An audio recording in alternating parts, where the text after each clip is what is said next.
Jacob Moses, but sadly he died of pneumonia when I was only 5 years old.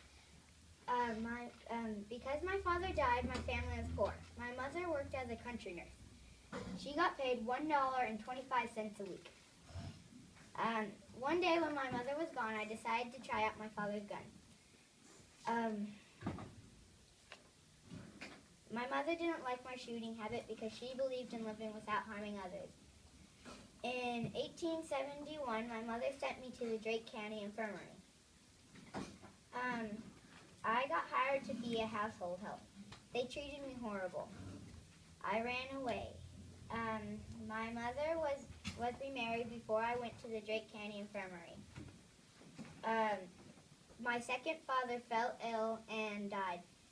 Once again, we were poor. I decided to go back to the infirmary. About 3 years later, I came back. I entered a contest called the Turkey Shoot. I won every time I played. They told me I couldn't play anymore. I became a market hunter, selling pheasants and turkeys. I had only a rifle, which shot only one bullet at a time. A man named Jack Forrest entered me in a shooting match. The prize was $100. I didn't know I would be going against a professional sharpshooter. I was against a man named Frank Butler. I beat him. Less than a year later, we got married.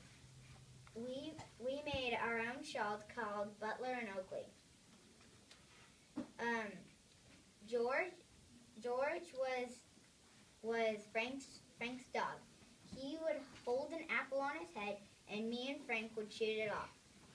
In 1884, we joined the circus. We signed up for 40 weeks. Sitting Bull was so impressed with me. He wanted to adopt me. We joined Buffalo Bill's Wild West once our 40 weeks were over in the circus.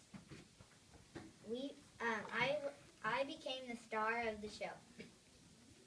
Buffalo Bill's Wild West show got to sail to England. I met Prince Edward. I saved a man's life from a runaway horse. Some news reporters said that I was found dead on a foreign land. Another news reporter reported that I was in prison because I was taking drugs. I decided to go to court. I sued everyone who wrote about that. I was injured in a train crash. That is when we decided to leave the Buffalo Bills Wild West. I spent my money on teaching women how to shoot. I died in 1926. 18 days later,